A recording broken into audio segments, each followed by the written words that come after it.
നമസ്കാരം. നോക്കാം ഈ മണിക്കൂറിലെ പ്രധാന വാർത്തകൾ. ശബരിമല സ്വർണ്ണക്കൊള്ളയിൽ അന്വേഷണം രാഷ്ട്രീയ നേതൃത്വത്തിലേക്ക്. ദേവസ്വം മുൻ മന്ത്രി കടകംപള്ളി സുരേന്ദ്രനെയും മുൻ പ്രസിഡന്റ് PS പ്രശാന്തിനെയും ചോദ്യം ചെയ്ത SIT. ദൈവതുല്യർ ആരെന്ന ചോദ്യത്തിന് ശവം തീനികളല്ലെന്നും എല്ലാം Ayyappan നോക്കിക്കൊള്ളുമെന്നും A Padmakumar. D മണിയെയും ബാലമുരുകനെയും SIT ചോദ്യം ചെയ്യുന്നു.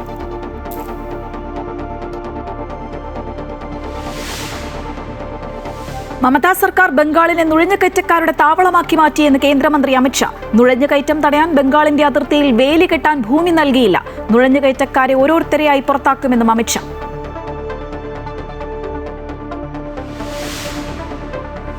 ന്യൂനപക്ഷങ്ങൾ ഇടതുപക്ഷത്തിനൊപ്പം ചേർന്ന് നിൽക്കണമെന്ന് മുഖ്യമന്ത്രി പിണറായി വിജയൻ. ന്യൂനപക്ഷങ്ങളെ വർഗീയവൽക്കരിക്കാനും തെറ്റിദ്ധരിപ്പിക്കാനും ശ്രമിക്കുന്ന ശക്തികളെ തിരിച്ചറിയണമെന്നും ചിന്താവാരികയിലെ ലേഖനത്തിൽ മുഖ്യമന്ത്രിയുടെ ലേഖനം തദ്ദേശ തെരഞ്ഞെടുപ്പിൽ ന്യൂനപക്ഷ വോട്ടുകളിൽ ചോർച്ചയുണ്ടായി എന്ന CPM വിലയിരുത്തലിന് പിന്നാലെ.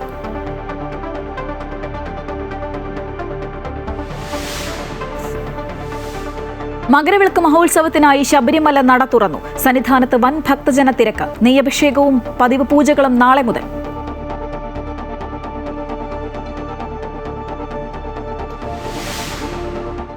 മോഹൻലാലിന്റെ അമ്മ ശാന്തകുമാരി അന്തരിച്ചു. അന്ത്യം 90-ാം വയസ്സിൽ എളമക്കരയിലെ വീട്ടിൽ. സംസ്കാരം നാളെ തിരുവനന്തപുരത്ത്.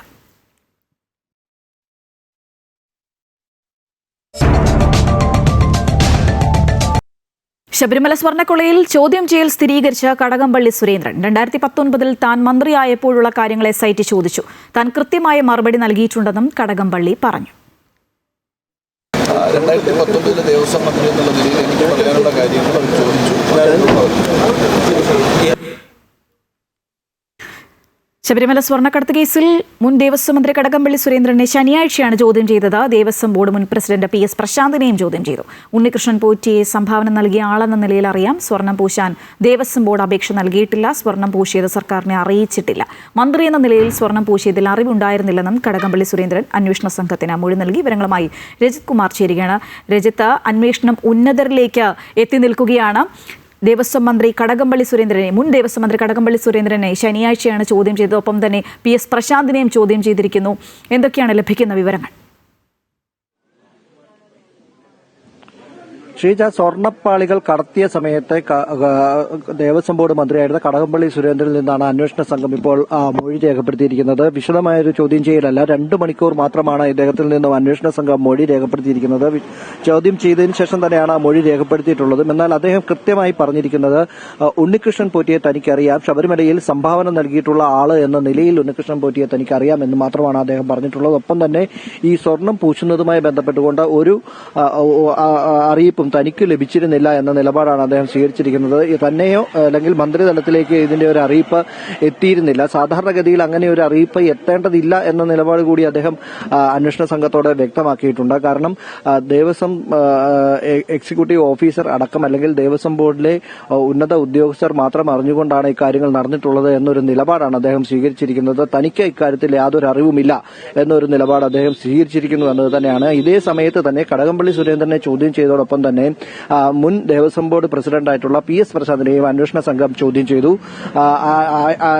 PS പ്രശാന്തിൽ നിന്നുകൂടി മൊഴി അന്വേഷണ സംഘം രേഖപ്പെടുത്തിയിട്ടുണ്ട്. അതേസമയത്ത് നമുക്കറിയാം, ഈ കേസുമായി ബന്ധപ്പെട്ടുകൊണ്ട് വിശദമായ ഒരു അന്വേഷണത്തിലേക്ക് നിലവിൽ തെരഞ്ഞെടുപ്പിന് ശേഷം വിശദമായ ഒരു അന്വേഷണത്തിലേക്ക് തന്നെ അന്വേഷണ സംഘം നീങ്ങുന്നു എന്നത് തന്നെയാണ്. കൂടുതൽ പേരെ അറസ്റ്റ് ചെയ്യുന്നതോടൊപ്പം തന്നെ കഴിഞ്ഞ ദിവസം വിജയ് കൂടി അറസ്റ്റ് ചെയ്ത ഒരു സാഹചര്യമുണ്ട്. അതിനുശേഷമാണ് ഇപ്പോൾ നിലവിൽ കൂടുതൽ അറസ്റ്റിലേക്ക് നീങ്ങുന്നതിന്റെ ഭാഗമായി തന്നെ ഇപ്പോൾ മണിയുടെ ബന്ധവുമായി ബന്ധപ്പെട്ടുകൊണ്ട് നേരത്തെ തന്നെ വ്യവസായി മൊഴി നൽകിയിരുന്നു. വിദേശ വ്യവസായി നൽകിയ മൊഴിയുടെ അടിസ്ഥാനത്തിലാണ് D മണി എന്ന് വിദേശ വ്യവസായി പറയുന്നതും അല്ലെങ്കിൽ D മണിയായി അന്വേഷണ സംഘം സംശയിക്കുന്നത് MS മണിയെ അന്വേഷണ സംഘം ചോദ്യം ചെയ്തുകൊണ്ടിരിക്കുന്നത്. ഇപ്പോൾ ആ ചോദ്യം ചെയ്യൽ തുടർന്നുകൊണ്ടിരിക്കുക. രാവിലെ 10:30 കൂടി ആരംഭിച്ച ചോദ്യം ചെയ്യൽ ഇപ്പോഴും തുടരുന്നു എന്നത് തന്നെയാണ്. അന്വേഷണ സംഘത്തിന്റെ ഈഞ്ചക്കിലുള്ള ക്രൈംബ്രാഞ്ചിന്റെ ഓഫീസിലാണ് ചോദ്യം ചെയ്യൽ തുടർന്നുകൊണ്ടിരിക്കുന്നത്. വിശദമായ വിശദമായ ഒരു ചോദ്യം ചെയ്യൽ തന്നെ ഇക്കാര്യത്തിൽ തുടരുന്നുണ്ട്. എന്നാൽ MS മണി നേരത്തെ തന്നെ താൻ D മണിയല്ല MS മണിയാണെന്ന നിലപാട് നേരത്തെ തന്നെ അയാൾ സ്വീകരിച്ചിരുന്നു. ഇയാളുടെ വീട്ടിലും ഓഫീസിലും അടക്കം റെയ്ഡ് നടത്തിയതിനു ശേഷമാണ് അന്വേഷണ സംഘം ഇയാളെ തിരുവനന്തപുരത്തെ ഓഫീസിലേക്ക് വിളിച്ചു വരുത്തി ചോദ്യം ചെയ്യൽ തുടരുന്നത്. മണിക്കൊപ്പം തന്നെ ബാലമുരുകനും അതുപോലെ തന്നെ ശ്രീകൃഷ്ണനും ചോദ്യം ചെയ്യലിനായി അന്വേഷണ സംഘത്തിന് മുന്നിൽ എത്തിയിട്ടുണ്ട്. ഇവരുടെയും ചോദ്യം ചെയ്യൽ തുടരുകയാണ്. ആദ്യം തന്നെ ഇവരെ ഒറ്റക്കൊറ്റക്കായി ചോദ്യം ചെയ്യുകയും ഒരുപക്ഷെ ഇനി ഇവരെ ഒന്നിച്ചിരുത്തിയുള്ള ചോദ്യം ചെയ്യലിലേക്കടക്കം അന്വേഷണ സംഘം കടക്കാനുള്ള സാധ്യതയുണ്ട്. നിലവിൽ ഇപ്പോൾ ചോദ്യം ചെയ്യൽ ഇപ്പോഴും തുടർന്നുകൊണ്ടിരിക്കുന്നു. രാവിലെ 10:30 ആരംഭിച്ച ചോദ്യം ചെയ്യലാണ് ഇപ്പോൾ 6 മണിക്ക് ശേഷവും തുടരുന്നത് എന്നതും ഏറെ ശ്രദ്ധേയമാണ്. വിശദമായ ഒരു ചോദ്യം ചെയ്യൽ ഇവരുടെ കാര്യത്തിൽ തുടരുന്നുണ്ട്. ശരി രജിത, ശബരിമല സ്വർണ്ണക്കടത്ത് കേസിൽ മുൻ ദേവസ്വം മന്ത്രി കടകംപള്ളി സുരേന്ദ്രനെയും PS പ്രശാന്തിനെയും ചോദ്യം ചെയ്യുകയാണ്. ഇപ്പോൾ D മണിയെയും SIT ചോദ്യം ചെയ്തുകൊണ്ടിരിക്കുകയാണെന്ന വിവരമാണ് രജിത് കുമാർ പങ്കുവയ്ക്കുന്നത്. എല്ലാം അയ്യപ്പൻ നോക്കിക്കൊള്ളുമെന്ന് തിരുവിതാംകൂർ മുൻ Devaswom board president A Padmakumar. Kadakampally സുരേന്ദ്രനാണോ ദൈവതുല്യൻ എന്ന ചോദ്യത്തിന് ശവം ദീനികളല്ലെന്ന് മറുപടി. കൊല്ലം വിജിലൻസ് കോടതിയിൽ ഹാജരാക്കി മടങ്ങുമ്പോഴായിരുന്നു പത്മകുമാറിന്റെ പ്രതികരണം. കേസിൽ പത്മകുമാറിന്റെ റിമാൻഡ് കാലാവധി 14 ദിവസം കൂടി നീട്ടി. റിമാൻഡ് കാലാവധി അവസാനിച്ചതോടെയാണ് A പത്മകുമാറിനെ കൊല്ലം വിജിലൻസ് കോടതിയിൽ ഹാജരാക്കിയത്. കോടതി നടപടികൾ പൂർത്തിയാക്കിയ ശേഷം പുറത്തിറക്കുമ്പോഴായിരുന്നു പത്മകുമാറിന്റെ പ്രതികരണം. താൻ ദൈവതുല്യനായി കാണുന്നവർ ഇതിനൊക്കെ പിന്നിലുണ്ട്. ദൈവതുല്യരായി കണ്ട പലരും അങ്ങനെയല്ല പ്രവർത്തിച്ചതെന്നും അറസ്റ്റിലായ സമയത്ത് പത്മകുമാർ പറഞ്ഞിരുന്നു. ആ ദൈവതുല്യൻ ആരാണെന്നും കടകംപള്ളി സുരേന്ദ്രനാണോ എന്നും ചോദിച്ചപ്പോഴായിരുന്നു പത്മകുമാർ ഇങ്ങനെ പ്രതികരിച്ചത്. വേട്ടനായ്ക്കളും ശവന്തീനികളും അല്ലെന്നും എല്ലാം അയ്യപ്പൻ നോക്കിക്കൊള്ളുമെന്നും പത്മകുമാർ പറഞ്ഞു.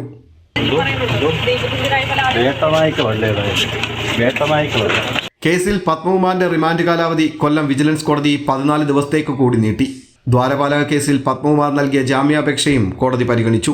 ജാമ്യാപേക്ഷയിൽ ജനുവരി 7 കൊല്ലം വിജിലൻസ് കോടതി വിധി പറയും. അതേസമയം Unnikrishnan Potti, smart creation CEO Pankaj Bhandari, സ്വർണ്ണ വ്യാപാരി ഗോവർദ്ധൻ എന്നിവരെ ഒരു ദിവസത്തേക്ക് കസ്റ്റഡിയിൽ ആവശ്യപ്പെട്ട് പ്രത്യേക അന്വേഷണ സംഘം കോടതിയിൽ അപേക്ഷയും നൽകി. അമൃത ന്യൂസ്, കൊല്ലം. ശബരിമല സ്വർണ്ണക്കൊള്ള കേസിൽ അന്വേഷണ സംഘം വിപുലീകരിക്കാൻ ഹൈക്കോടതി അനുമതി. സംഘത്തിൽ 2 ഇൻസ്പെക്ടർമാരെ കൂടി ചേർത്ത് വിപുലീകരിക്കും. പത്മകുമാറിനും ഗോവർദ്ധനും ജാമ്യം നൽകിയാൽ അന്വേഷണത്തെ ബാധിക്കുമെന്ന് SIT കോടതിയെ അറിയിച്ചു. ഉദ്യോഗസ്ഥരുടെ കുറവ് അന്വേഷണത്തെ ബാധിക്കുന്നുവെന്ന് ചൂണ്ടിക്കാട്ടിയായിരുന്നു SIT ഹൈക്കോടതിയെ സമീപിച്ചത്. ശബരിമല സ്വർണ്ണക്കൊള്ള കേസിൽ പാർട്ടിക്കാർ ജയിലിലേക്ക് ഘോഷയാത്ര നടത്തുകയാണ് എന്ന് രമേശ് ചെന്നിത്തല. ഒരു മന്ത്രി അറിയാതെ ഇത്തരം കൊള്ള ശബരിമലയിൽ നടന്നു എന്ന് പറയുന്നത് വിശ്വസനീയമല്ല. കേസിലെ കണ്ണുകൾ വിദേശത്തുണ്ട് എന്ന് ഞങ്ങൾ ആവർത്തിക്കുകയാണ്. എല്ലാം പുറത്തു വരണമെന്നും ചെന്നിത്തല പറഞ്ഞു. ഞങ്ങൾ നേരത്തെ പറഞ്ഞതല്ലേ വമ്പൻ സ്രാവുകൾ ഇതിന്റെ പിന്നിലുണ്ടെന്ന്. ആ വമ്പൻ സ്രാവുകളെ ചോദ്യം ചെയ്യാതെ വസ്തുതകൾ പുറത്തു വരില്ല എന്നുള്ള കാര്യം ബഹുമാനപ്പെട്ട ഹൈക്കോടതി പറഞ്ഞത് ശരിയല്ലേ? ഇന്നും പറഞ്ഞല്ലോ, അന്വേഷണം ഒരു ഘട്ടത്തിനപ്പുറം പോകുന്നില്ല. അപ്പോൾ പ്രധാനപ്പെട്ട ആളുകളുടെ അടുക്കലേക്ക് ഇത് എത്തുന്നില്ല എന്നുള്ളത് സത്യമാണ്. മന്ത്രി കടകംപള്ളി സുരേന്ദ്രൻ ദേവസ്വത്തിൻ്റെ ചുമതല വഹിച്ചപ്പോഴാണല്ലോ ഇതൊക്കെ നടന്നത്. ഞാൻ ചോദിക്കട്ടെ, ഒരു മന്ത്രി അറിയാതെ ഇത്രയും പ്രധാനപ്പെട്ട കാര്യങ്ങൾ ശബരിമലയിൽ ഉണ്ടായി എന്ന് ആര് വിശ്വസിക്കും? ആർക്കാണ് വിശ്വസിക്കാൻ കഴിയുന്നത്? 2 ദേവസ്വം ബോർഡ് പ്രസിഡന്റുമാർ മാത്രം വിചാരിച്ചാൽ ഇത്രയും വലിയ ഒരു സ്വർണ്ണക്കൊള്ള അവിടെ നടത്താൻ കഴിയുമോ? കഴിയില്ല. അപ്പോൾ ഇതിൻ്റെ പിന്നിൽ രാഷ്ട്രീയമായ ഉദ്ദേശമുണ്ട്, അല്ലെങ്കിൽ രാഷ്ട്രീയമായ പരിരക്ഷയുണ്ട്. പ്രതിപക്ഷം പറഞ്ഞ ഓരോ കാര്യവും ശരിയാണെന്ന് വന്നിരിക്കുന്നു. ആ പാർട്ടിക്കാർ മുഴുവൻ ജയിലിൽ പോകുന്നു. ഓരോരുത്തരായിട്ട് ജയിലിൽ പോയിക്കൊണ്ടിരിക്കുകയാണ്. ഓരോരുത്തരായിട്ട് ഇപ്പോൾ ജയിലിലേക്കുള്ള യാത്രയാണിവർ. ഘോഷയാത്ര നടത്തിക്കൊണ്ടിരിക്കുകയാണ് ജയിലിലേക്ക്. എന്നിട്ട് ഈ CPM നേതാക്കന്മാർക്കെതിരെ ഒരു നടപടിയും സ്വീകരിക്കാൻ കഴിയാത്ത ഈ പാർട്ടി സെക്രട്ടറിയെ പറ്റി ഓർത്ത് എനിക്ക് സഹതാപമേ ഉള്ളൂ. ഞങ്ങൾക്ക് സഹതാപമാണുള്ളത്. ഹൈക്കോടതിയുടെ മേൽനോട്ടത്തിലുള്ള SIT ശബരിമല അന്വേഷണത്തെ അവിശ്വസിക്കുന്ന കോൺഗ്രസിനെ പരിഹസിച്ച് P രാജീവ്. SITയുടെ അന്വേഷണം പുരോഗമിക്കട്ടെ എന്നും ഉണ്ണികൃഷ്ണൻ പോറ്റി ഒരു ദിവസം കൊണ്ട് കള്ളനായതാണോ എന്നും P രാജീവ് ചോദിച്ചു. നിങ്ങൾ എന്താ ചോദിക്കേണ്ടത്? ഇപ്പോൾ അവരെല്ലാവരും പറഞ്ഞു SITയിൽ ഞങ്ങൾക്ക് പൂർണ്ണമായ വിശ്വാസമുണ്ട്, ഇപ്പോൾ ചില വിശ്വാസമില്ല. അപ്പോൾ നിയമസഭ നിങ്ങൾ എന്തിനാ ബഹിഷ്കരിച്ചത്? ഹൈക്കോടതിയുടെ മേൽനോട്ടത്തിലാണല്ലോ തുടക്കം മുതൽ അന്വേഷണം. നിയമസഭയിൽ ഞങ്ങൾ തന്നെ ചോദിച്ചല്ലോ, ഹൈക്കോടതിയുടെയേക്കാൾ വിശ്വാസം നിങ്ങൾക്ക് CBIയിലാണോ? അപ്പോൾ ഞങ്ങൾക്ക് CBI അന്വേഷണം വേണം എന്ന് പറഞ്ഞിട്ടല്ലേ ഇവിടെ നിന്ന് പോയത്. ഡൽഹിയിൽ എന്തിനാ സമരം ചെയ്ത മുദ്രാവാക്യം എന്തായിരുന്നു? ജുഡീഷ്യൽ അന്വേഷണം വേണമെന്നാണ്. ജുഡീഷ്യൽ അന്വേഷണം എന്ന് പറഞ്ഞാൽ എന്താ? ഇതൊക്കെ നിങ്ങൾ പ്രതിപക്ഷത്തോട് ചോദിക്കണം. നിങ്ങൾ എന്തെങ്ങനെ മാറുന്നേ? SIT അന്വേഷിക്കുന്നു എന്ന് നിങ്ങൾ അംഗീകരിച്ചിരുന്നില്ലല്ലോ. ഞങ്ങൾ അന്നും പറയുന്നു ഹൈക്കോടതിയുടെ മേൽനോട്ടത്തിൽ അന്വേഷണമുണ്ട്. ആ അന്വേഷണം അവർ കാര്യങ്ങൾ പരിശോധിക്കും. ഗവൺമെൻറ് കുറ്റവാളികളെ ആരെയും സംരക്ഷിക്കില്ല. അത് വളരെ കൃത്യമായ നിലപാടാണ്. എന്ന് മുതലാണ് ഈ പൂറ്റി അവിടെ വന്നത്? പൂറ്റിക്ക് ആരൊക്കെയായിട്ടാണ് ബന്ധം? ആരാണ് സ്വർണം വാങ്ങുന്ന സ്ഥലം? ഇപ്പോൾ കണ്ടെത്തിയിട്ടുള്ള ആളുടെ ബെല്ലാരി ബന്ധമെന്ത്? ഇതെല്ലാം തന്നെ വിശദമായിട്ട് ഞാൻ നേരത്തെ പറഞ്ഞു. മറ്റേ ചിന്താവിഷ്ടയ ശ്യാമളയിൽ ഒരു ദിവസം പെട്ടെന്ന് ശ്രീനിവാസൻ മാലയിട്ട പോലെ വളരെ സ്വാത്വികനായിട്ടുള്ള പൂറ്റി 2019 ഒരു ദിവസം ഈ മോഷണം തുടങ്ങി പെട്ടെന്നുള്ള പരിണാമമായിരിക്കില്ലല്ലോ. അപ്പോൾ അതെല്ലാം പരിശോധിക്കും. പശ്ചിമബംഗാൾ മുഖ്യമന്ത്രി മമതാ ബാനർജിക്കെതിരെ രൂക്ഷ വിമർശനവുമായി കേന്ദ്ര ആഭ്യന്തരമന്ത്രി അമിത്ഷാ. തൃണമൂൽ കോൺഗ്രസ് സർക്കാർ ബംഗാളിനെ നുഴഞ്ഞുകയറ്റക്കാരുടെ താവളമാക്കി മാറ്റിയെന്നും ക്ഷേമ പദ്ധതികളിൽ ടോൾ സിൻഡിക്കേറ്റ് നടത്തുകയാണെന്നും അദ്ദേഹം ആരോപിച്ചു. കൊൽക്കത്തയിൽ വാർത്താസമ്മേളനത്തിൽ സംസാരിക്കുകയായിരുന്നു അദ്ദേഹം. പശ്ചിമബംഗാളിന്റെ അതിർത്തികളിലൂടെയുള്ള നുഴഞ്ഞുകയറ്റം ഒരു സംസ്ഥാന പ്രശ്നം മാത്രമല്ല, ദേശീയ സുരക്ഷയുടെ പ്രശ്നമാണെന്നും ഒരു പൊതുയോഗത്തെ അഭിസംബോധന ചെയ്തുകൊണ്ട് അമിത്ഷാ പറഞ്ഞു. രാജ്യത്തിന്റെ സംസ്കാരവും സുരക്ഷയും സംരക്ഷിക്കുന്നതിന് അതിർത്തി വേല കിട്ടുന്നതിന് തൃണമൂൽ കോൺഗ്രസ് സർക്കാർ കേന്ദ്രവുമായി സഹകരിക്കുന്നില്ല എന്നും അദ്ദേഹം ആരോപിച്ചു. ന്യൂനപക്ഷങ്ങൾ ഇടതുപക്ഷത്തിനൊപ്പം ചേർന്ന് നിൽക്കണമെന്ന് മുഖ്യമന്ത്രി പിണറായി വിജയൻ. ന്യൂനപക്ഷങ്ങളെ വർഗീയവൽക്കരിക്കാനും തെറ്റിദ്ധരിപ്പിക്കാനും ശ്രമിക്കുന്ന ശക്തികളെ തിരിച്ചറിയണമെന്നും ചിന്താവാരികയിലെ ലേഖനത്തിൽ മുഖ്യമന്ത്രി പറഞ്ഞു. തദ്ദേശ തെരഞ്ഞെടുപ്പിൽ ന്യൂനപക്ഷ വോട്ടുകളിലാണ് ചോർച്ചയുണ്ടായത് എന്ന CPMന്റെ വിലയിരുത്തലിന് പിന്നാലെയാണ് മുഖ്യമന്ത്രിയുടെ ലേഖനം എന്നതാണ് ശ്രദ്ധേയം. തദ്ദേശ തെരഞ്ഞെടുപ്പിൽ CPM നേരിട്ടത് വൻ തിരിച്ചടിയായിരുന്നു. ന്യൂനപക്ഷ വോട്ടുകളിലെ ചോർച്ച പരാജയത്തിന്റെ ആക്കം കൂട്ടിയെന്നാണ് CPMന്റെ വിലയിരുത്തൽ. ശബരിമല സ്വർണ്ണപ്പാളി വിഷയമൊക്കെ ജില്ലാ കമ്മിറ്റികളിൽ വലിയ ചർച്ചയായെങ്കിലും അതിനേക്കാൾ ഉപരിയായി PM ശ്രീയിൽ ഒപ്പിട്ടതുമായി ബന്ധപ്പെട്ട വിവാദങ്ങളും CPM നേതാക്കളെ, പ്രത്യേകിച്ച് മുഖ്യമന്ത്രി ഉൾപ്പെടെയുള്ള മുസ്ലിം ഇതര നേതാക്കളെ BJPയുമായി കൂട്ടിക്കെട്ടിക്കൊണ്ട് നടത്തിയ പ്രചരണങ്ങളുമാണ് തിരിച്ചടിക്ക് കാരണമായത് എന്നും പാർട്ടി വിലയിരുത്തുന്നു. നിയമസഭാ തെരഞ്ഞെടുപ്പിൽ ഇനിയും സാധ്യതയുണ്ടെന്ന് വിലയിരുത്തുന്ന CPM നഷ്ടപ്പെട്ട ന്യൂനപക്ഷ വോട്ടുകളെ മടക്കിക്കൊണ്ടുവരാനാണ് പ്രാധാന്യം നൽകുന്നതും. അതിന് മുന്നോടിയായിട്ടാണ് ചിന്താവാരികയിലെ മുഖ്യമന്ത്രിയുടെ ലേഖനം. ഇടതുമുന്നണി ന്യൂനപക്ഷങ്ങളെ എക്കാലവും സവിശേഷതയോടെ കണ്ടുവെന്നും അവരുടെ ആശങ്ക കേൾക്കാനും പരിഹരിക്കാനും ഈ സർക്കാർ എന്നും തയ്യാറായിട്ടുണ്ടെന്നും മുഖ്യമന്ത്രി ലേഖനത്തിൽ പറയുന്നു. നാടിന്റെ മതനിരപേക്ഷ പാരമ്പര്യം കാത്തുസൂക്ഷിക്കുന്നതിൽ ഇടതുപക്ഷം എക്കാലത്തും വിട്ടുവീഴ്ചയില്ലാത്ത പോരാട്ടമാണ് നടത്തിയിട്ടുള്ളത്. വർഗീയ ശക്തികൾ തലപൊക്കുമ്പോഴെല്ലാം അതിനെതിരെ നെഞ്ചുവിരിച്ചു നിന്ന ചരിത്രമാണ് ഇടതുപക്ഷത്തിനുള്ളത്. ന്യൂനപക്ഷ ജനവിഭാഗങ്ങളുടെ അവകാശങ്ങൾ സംരക്ഷിക്കുന്നതിനും അവർക്ക് തലയുയർത്തി ജീവിക്കാനുള്ള സാഹചര്യം ഒരുക്കുന്നതിനും ഇടതുപക്ഷം എന്നും പ്രതിജ്ഞാബദ്ധമാണെന്നും മുഖ്യമന്ത്രി ചൂണ്ടിക്കാട്ടുന്നു. ഒരാളെയും ഉപേക്ഷിക്കില്ല എന്നും ഒപ്പം നിർത്തുമെന്നുമുള്ള സന്ദേശം മുഖ്യമന്ത്രി തന്നെ നൽകുമ്പോൾ ഇവയൊക്കെയായിരിക്കും വരും ദിവസങ്ങളിൽ ഇടതുമുന്നണി ആയുധമാക്കി മാറ്റുക എന്ന് വ്യക്തം. തൃശൂർ മറ്റത്തൂർ നഗരസഭ, കർണാടകയിലെ ബുൾഡോസർ വിഷയം, ഒപ്പം സർക്കാർ ലഭ്യമാക്കാൻ പോകുന്ന നേറ്റിവിറ്റി കാർഡ് എന്നിവ ഉപയോഗിച്ചുള്ള പ്രചരണത്തിനാണ് CPM മുൻതൂക്കം നൽകുന്നതും. News desk Amrita news. സംസ്ഥാനത്തൊന്നും ചെയ്യാതെ കർണാടകയിലെ മുഖ്യമന്ത്രി ഉപദേശിക്കുകയാണ് കേരളത്തിലെ മുഖ്യമന്ത്രി പിണറായി വിജയൻ ചെയ്യുന്നതെന്ന് കോൺഗ്രസ് നേതാവ് രമേശ് ചെന്നിത്തല. തോറ്റു തൊപ്പിയിട്ടിട്ട് തൊപ്പിയുമായി നടക്കുകയാണ്, എന്നിട്ടും ഭരണവിരുദ്ധ വികാരം ഇല്ലെന്നാണ് പറയുന്നതെന്നും അദ്ദേഹം വിമർശിച്ചു. കേരള മുഖ്യമന്ത്രി കേരളത്തിലൊന്നും ചെയ്യാതെ കർണാടക മുഖ്യമന്ത്രി ഉപദേശിക്കേണ്ട. കർണാടകത്തിലെ മുഖ്യമന്ത്രിക്ക് അവിടുത്തെ ഗവൺമെൻറ്റിനും അറിയാം എന്താ ചെയ്യേണ്ടതെന്ന്. അവിടെ ഒന്നും ബുൾഡോസർ രാജൊന്നും ഉണ്ടായിട്ടില്ല. സർക്കാർ ഭൂമിയിൽ ആളുകളെ ഒഴിപ്പിച്ചിട്ടുണ്ടെങ്കിൽ അവരെ പുനരധിവസിപ്പിക്കുമെന്ന് അവിടുത്തെ മുഖ്യമന്ത്രി തന്നെ പറഞ്ഞിട്ടുള്ള കാര്യമാണ്. അതിനകത്ത് രാഷ്ട്രീയ മുതലെടുപ്പിന് വേണ്ടി CPM ശ്രമിക്കേണ്ട, അതൊന്നും നടക്കാൻ പോകുന്നില്ല. പിന്നെ ഇപ്പം പറയുന്നത് എന്താ? സർക്കാരിന് ഭരണവിരുദ്ധ വികാരമില്ല, ശബരിമല കേസ് ബാധിച്ചിട്ടില്ല, പിന്നെ എങ്ങനെയാ തോറ്റത്? ഞങ്ങൾ തോറ്റിട്ടില്ല, തോറ്റ് തൊപ്പിയായിട്ട് നടക്കുക, എന്നിട്ടും പറയാം ഞങ്ങൾ തോറ്റിട്ടില്ല. ഇത് ആരെ കളിപ്പിക്കാനാണ്? ഇത് ആര് വിശ്വസിക്കാനാണ്? നടൻ മോഹൻലാലിന്റെ അമ്മ ശാന്തകുമാരി അന്തരിച്ചു. 90 വയസ്സായിരുന്നു. കൊച്ചി ഇളമക്കരയിലെ വീട്ടിൽ വെച്ചായിരുന്നു അന്ത്യം. പക്ഷാഘാതത്തെ തുടർന്ന് 10 വർഷമായി ചികിത്സയിലായിരുന്നു. അമൃത ആശുപത്രിയിലാണ് ശാന്തകുമാരി അമ്മയുടെ ചികിത്സ നടത്തിയിരുന്നത്. മരണവിവരം അറിഞ്ഞ നടൻ മമ്മൂട്ടി, ജയസൂര്യ, രമേഷ് പിഷാരടി, നാദിർഷ, സംവിധായകരായ ഫാസിൽ, രഞ്ജിത്ത്, ജോഷി തുടങ്ങിയ മോഹൻലാലിന്റെ സഹപ്രവർത്തകരും സിനിമാ പ്രവർത്തകരും ഇളമക്കരയിലെ വീട്ടിലേക്ക് എത്തിച്ചേരുന്നുണ്ട്. നാളെ തിരുവനന്തപുരത്തെ വീട്ടിലായിരിക്കും സംസ്കാര ചടങ്ങുകൾ. ഭൗതിക ശരീരം ഇന്ന് വൈകിട്ട് റോഡ് മാർഗം തിരുവനന്തപുരത്തേക്ക് കൊണ്ടുവരും.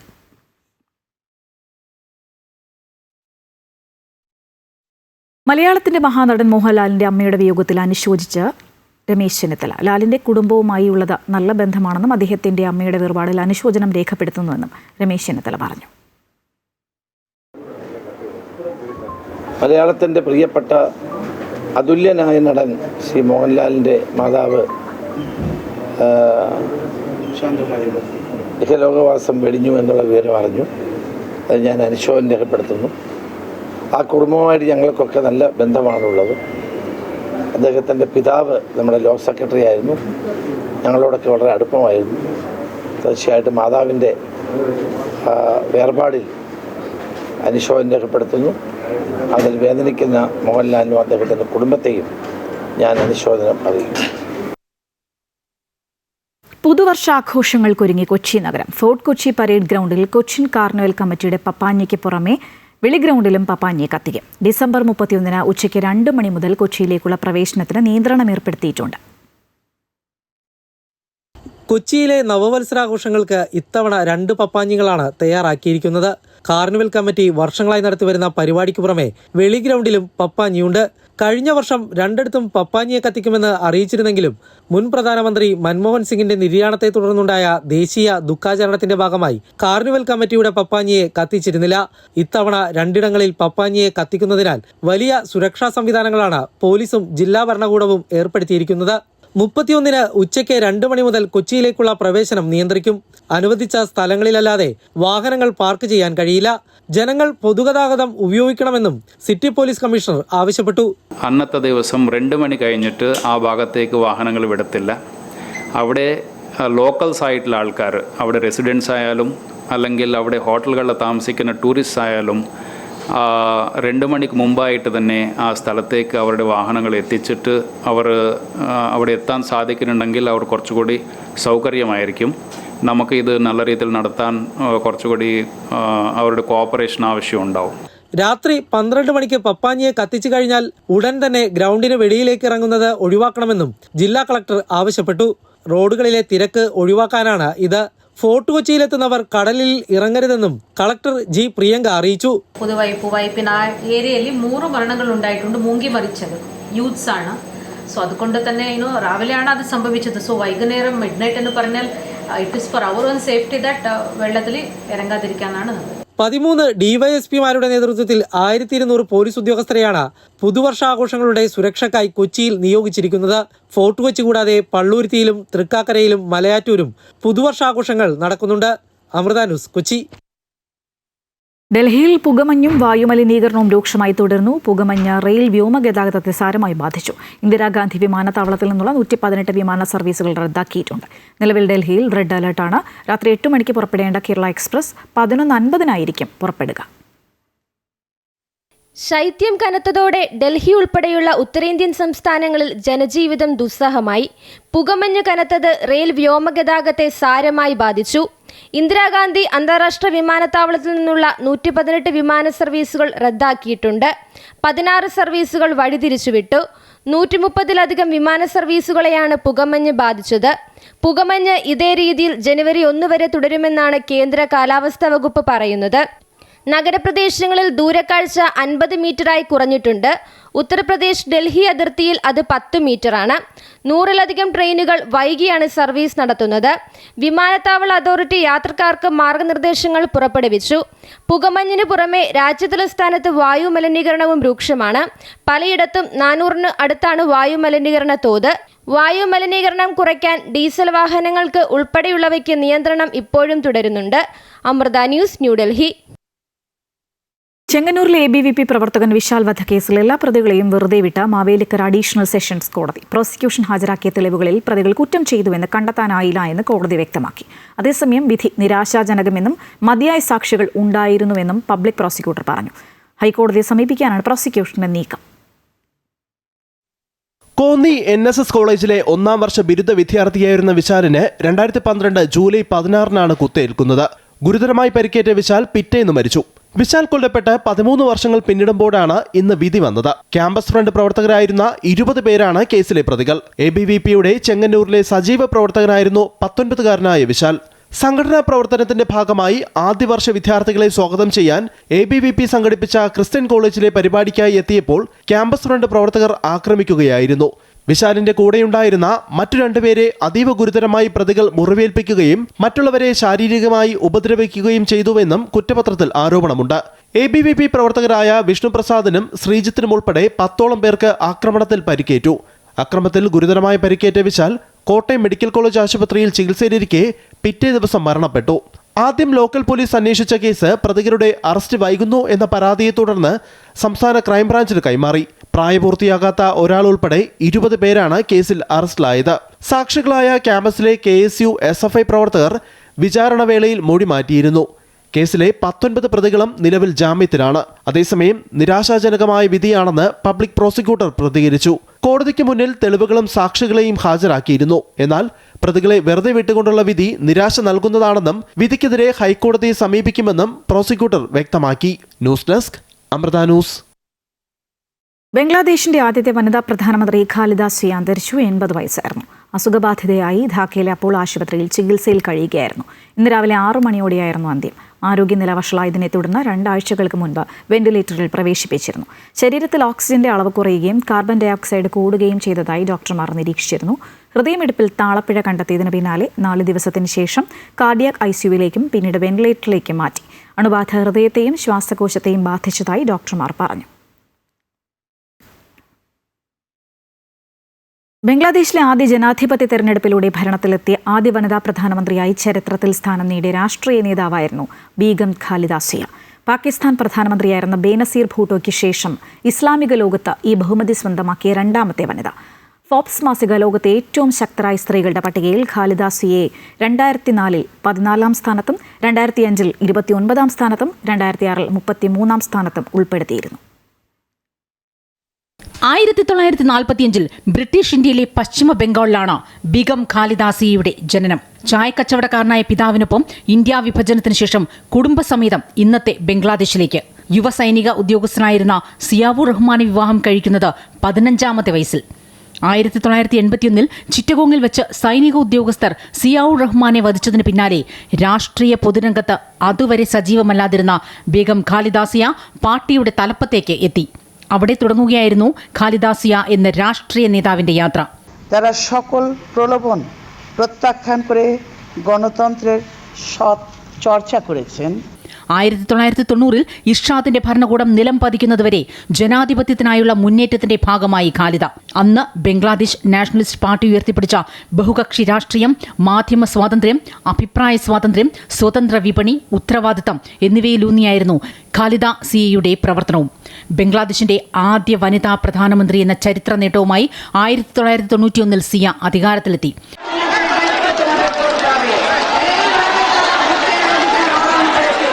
പിന്നീട് 96 വരെയും 2001 മുതൽ 2006 വരെയും ബംഗ്ലാദേശിന്റെ പ്രധാനമന്ത്രിയായി ഭരണത്തിൽ. 2006-ൽ പൊതു തെരഞ്ഞെടുപ്പിന് മുന്നോടിയായി അവർ രാജിവെച്ചു. തന്റെ ഭരണകാലയളവിൽ നിർണായക തീരുമാനങ്ങളും നീക്കങ്ങളും അവർ നടത്തി. പ്രാഥമിക വിദ്യാഭ്യാസം എല്ലാവർക്കും സൗജന്യവും നിർബന്ധിതവുമാക്കി.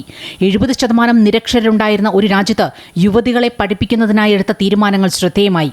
10ാം ക്ലാസ് വരെ പെൺകുട്ടികൾക്ക് സൗജന്യ വിദ്യാഭ്യാസം നൽകിയത് നിർണായക ഇടപെടലായി.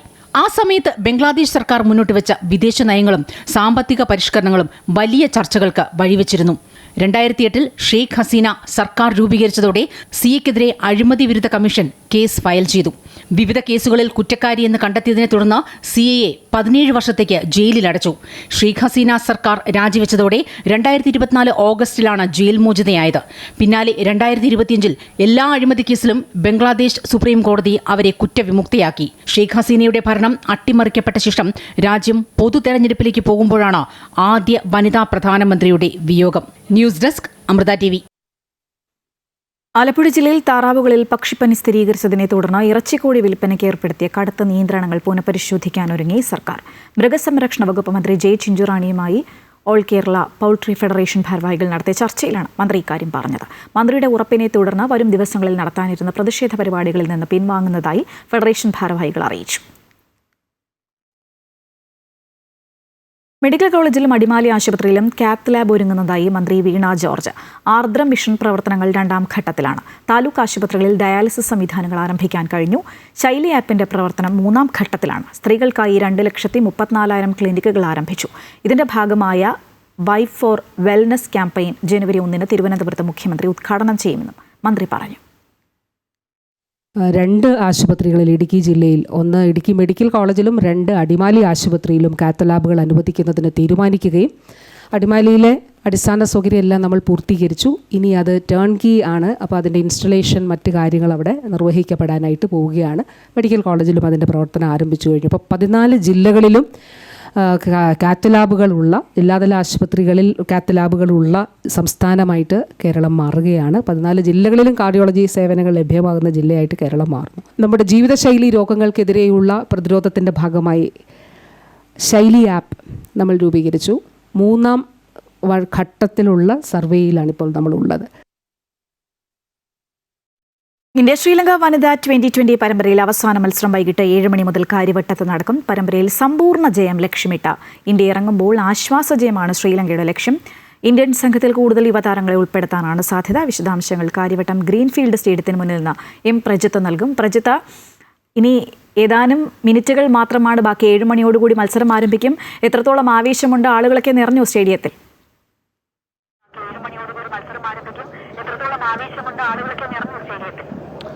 തീർച്ചയായും ശ്രീജ, ആളുകളെല്ലാം വന്നു തുടങ്ങിയിട്ടുണ്ട്. ഏതാനും മിനിറ്റുകൾ മാത്രമാണ് ഇനി കളിയിലേക്കുള്ളത്. കാര്യവട്ടം ഗ്രീൻഫീൽഡ് സ്റ്റേഡിയത്തിൽ അവസാനത്തെ ഇന്ത്യ ശ്രീലങ്ക വനിതാ T20 പരമ്പരയിലെ അവസാന മത്സരമാണ് ഇന്ന്. ഇന്ത്യയെ സംബന്ധിച്ചിടത്തോളം കൂടുതൽ യുവതാരങ്ങളെ ഇറക്കുവാനാണ് സാധ്യത. ലോകകപ്പ് മുന്നോടിയായിട്ടുള്ള അവസാന ഒരു പരമ്പരയിലെ മത്സരമാണ്. അതുകൊണ്ട് തന്നെ യുവതാരങ്ങൾക്ക് കൂടുതൽ അവസരം നൽകി അത്തരത്തിൽ അവരെ കൂടി ഫോമിലേക്ക് ഉയർത്തുക എന്നുള്ളതാകും ഇന്ത്യയുടെ ലക്ഷ്യം. മറുഭാഗത്താവട്ടെ ശ്രീലങ്കയുടെ ലക്ഷ്യമാവട്ടെ ഒരു ആശ്വാസ വിജയമെങ്കിലും നേടി അവർക്ക് സ്വന്തം നാട്ടിലേക്ക് മടങ്ങാനാകും. ഇന്ത്യയുടെ അവസാന മത്സരമാണ്. അതുകൊണ്ട് തന്നെ പരമ്പര പൂർണ്ണമായും ആധിപത്യത്തിലേക്ക് എടുക്കാനാണ് ഇന്ത്യയുടെ ശ്രമം. പരമ്പരയിലെ നമ്മൾ നോക്കുകയാണെങ്കിൽ വിശാഖപട്ടണത്തിൽ 2 മത്സരങ്ങൾ, അതുപോലെ തന്നെ തിരുവനന്തപുരം കാര്യവട്ടം ഗ്രീൻഫീൽഡ് സ്റ്റേഡിയത്തിൽ, എനിക്ക് പുറകിൽ കാണുന്ന ഈ സ്റ്റേഡിയത്തിൽ വെച്ച് നടക്കുന്ന 3ാമത്തെ മത്സരമാണ്. കഴിഞ്ഞ 5 മത്സരങ്ങളിലും 4 മത്സരങ്ങളിലും ഇന്ത്യക്കായിരുന്നു സർവാധിപത്യമായ ബൗളിങ്ങിലാവട്ടെ ബാറ്റിങ്ങിലാവട്ടെ സർവാധിപത്യം എന്ന് പറയുന്നത്. അതുകൊണ്ട് തന്നെ തിരുവനന്തപുരത്തെ സംബന്ധിച്ചിടത്തോളം പറയുകയാണെങ്കിൽ കഴിഞ്ഞ മത്സരത്തിൽ റെക്കോർഡുകളുടെ ഒരു പിറവിയും ഈ പറയുന്ന കാര്യവട്ടം ഗ്രീൻഫീൽഡ് സ്റ്റേഡിയത്തിൻ്റെ മണ്ണിൽ നിന്നാണ് എല്ലാം ഉണ്ടായിരുന്നത്. ഇനി നമ്മൾക്ക് സ്റ്റാറ്റുകളിലേക്ക് വന്നാൽ ഇന്ത്യയുടെ ഷഫാലി വർമ്മയും അതുപോലെ തന്നെ സ്മൃതി മന്ദാനയും റിച്ച ഘോഷുമാണ് ഇന്ത്യയുടെ ബാറ്റിങ്ങിൻ്റെ ഒരു നട്ടെല്ല് എന്ന് പറയുന്നത്. ഇവർ 3 പേരും ഇത്തവണയും ഫോമിൽ തുടരുമെന്നാണ് ആരാധകരുടെ ഒരു പ്രതീക്ഷ. അത്തരത്തിൽ ആരാധകരുടെ പ്രതീക്ഷയ്ക്കൊത്ത് ഇവർ ഫോമിൽ തുടർന്നാൽ അത് ഇന്ത്യക്ക് വളരെ വലിയ ഒരു സ്കോറിലേക്ക് നീങ്ങാനാകും. ഇനി ബൗളിങ്ങിലേക്ക് വന്നാൽ ഇന്ത്യയുടെ ദീപ്തി ശർമ്മ, രേണുക താക്കൂർ, അതുപോലെ തന്നെ അരുന്ധതി റെഡ്ഡി 3 പേരുടെയും ത്രിമൂർത്തികൾ ഒരുമിച്ചാൽ അത് ബൗളിങ്ങിലും കൂടുതൽ കരുത്താകും. അങ്ങനെ ശ്രീലങ്കൻ പടയെ മുഴുവനായും നമുക്ക് ചെറിയ സ്കോറിലേക്ക് തളയ്ക്കാൻ കഴിയും. അത്തരത്തിൽ ഇനി ശ്രീലങ്കയുടേതാവട്ടെ അവരുടെ ക്യാപ്റ്റനായ ചാർമാരി അട്ടപ്പട്ടുവിൻ്റെ ഒരു പ്രകടനം മാത്രമാണ് ഈ സീരീസിൽ കുറച്ചെങ്കിലും ഭേദപ്പെട്ട ഒരു ആശ്വാസം എന്ന് പറയുന്ന ബാറ്റ്സ്മാൻമാരുടെ നിരയിൽ ഒരു ആശ്വാസമായെങ്കിലും ശ്രീലങ്കയ്ക്ക് കാണാനാവുന്നത്. ഇത്തവണയും ചാർമാരി അട്ടപ്പട്ടുവിൻ്റെ ഭാഗത്തുനിന്ന് ഒരു മികച്ച പ്രകടനം ഉണ്ടാവുമെന്നാണ് ശ്രീലങ്കൻ ക്യാമ്പിൻ്റെ ഒരു പ്രതീക്ഷ. അതുപോലെ തന്നെ മറ്റ് ബൗളിങ്ങിലാണെങ്കിലും തൊട്ടതെല്ലാം പിഴയ്ക്കുന്നതാണ് ഇപ്പോൾ ശ്രീലങ്കയുടെ അവസ്ഥ എന്ന് പറയുന്നത്. ഈ പരമ്പരയിലെ മുഴുവൻ കളികളും നമ്മൾ എടുത്തു നോക്കിക്കഴിഞ്ഞാൽ അതുകൊണ്ട് തന്നെ കൂടുതൽ മേഖലയിൽ അവർ ഇന്ന് കൂടുതൽ നേരത്തെയാണ് ഇന്ന് പരിശീലനത്തിനെത്തിയത്. കാര്യവട്ടം ഗ്രീൻഫീൽഡ് സ്റ്റേഡിയത്തിൽ ഇന്ത്യ ആവട്ടെ ഏതാണ്ട് 5:45 ആവുന്ന സമയത്തായിരുന്നു എത്തിയത്. അതുകൊണ്ട് തന്നെ കൂടുതലായി ഒരു ആശ്വാസ വിജയം നേടിയാണ് ഇത്തവണ ശ്രീലങ്ക മടങ്ങും എന്നുള്ള ഒരു ഉറച്ച തീരുമാനത്തിലേക്കാണ് തോന്നുന്നു. ശ്രീലങ്കയെ സംബന്ധിച്ചിടത്തോളം ഇന്ത്യ ആവട്ടെ പരമ്പര കൂടുതലായി 5ാം മത്സരത്തിലും തുടർന്ന് ഒരു സർവാധിപത്യത്തിലേക്ക് പരമ്പര നേടിയെടുക്കാനുള്ള ശ്രമമാണ് ഇന്ത്യയുടെ ഭാഗത്ത്. എന്തായാലും കാണികളെല്ലാം തന്നെ ആവേശഭരിതമാണ്. ഇന്ന് പൊതുവെ തിങ്കളാഴ്ചയാണ്, അതുകൊണ്ട് തന്നെ കുറച്ച് കുറവുണ്ടെങ്കിലും ആവേശത്തിനൊട്ടും കുറവില്ല. കാര്യവട്ടം ഗ്രീൻഫീൽഡ് സ്റ്റേഡിയത്തിൽ പ്രത്യേകിച്ച് തലസ്ഥാനത്തെത്തുന്ന ആദ്യ വനിതാ T20 മത്സരം കൂടിയായതുകൊണ്ട് തന്നെ അവസാന മത്സരവും ഇത്തവണ കാര്യവട്ടത്തുകാർ ആവേശം ഭരിതമാകും എന്നുള്ള കാര്യത്തിൽ ഉറപ്പാണ് ശ്രീജ. എന്തായാലും മത്സരം മിനിറ്റുകൾക്കകം തന്നെ തുടങ്ങും എന്നാണ് അറിയിക്കാനുള്ളത് ശ്രീജ. ഇന്ത്യയുടെ സമ്പൂർണ്ണ ജയമല്ലാതെ ആരാധകർ മറ്റൊന്നും തന്നെ, അതിൽ കുറഞ്ഞതൊന്നും തന്നെ പ്രതീക്ഷിക്കുന്നില്ല. എന്തായാലും ഇന്ത്യ ശ്രീലങ്ക വനിതാ 2020 പരമ്പരയിലെ അവസാന മത്സരത്തിനായുള്ള അവസാനവട്ട ഒരുക്കങ്ങൾ കാര്യവട്ടത്ത് സജീവമായി തന്നെ നടക്കുന്നുണ്ട്. വിവരങ്ങളുമായി ഇപ്പം ചേരുകയായിരുന്നു പ്രജിത്ത്.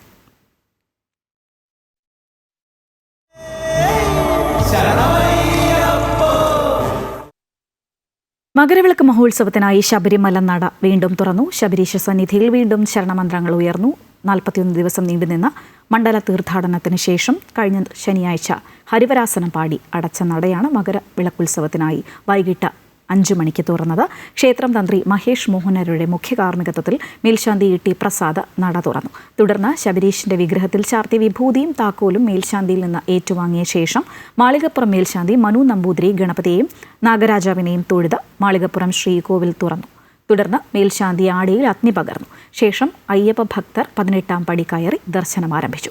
ഇന്ന് ശബരിമലയിൽ പ്രത്യേക ചടങ്ങുകളില്ല. രാത്രി 10-ന് ഹരിവരാസനം പാടി നടയടയ്ക്കും. ജനുവരി 14-നാണ് മകരവിളക്ക്. ജനുവരി 19-ന് രാത്രി 11 വരെ തീർത്ഥാടകർക്ക് ദർശനമുണ്ടാകും. ജനുവരി 20-ന് രാവിലെ 6:30-ന് നടയടയ്ക്കും.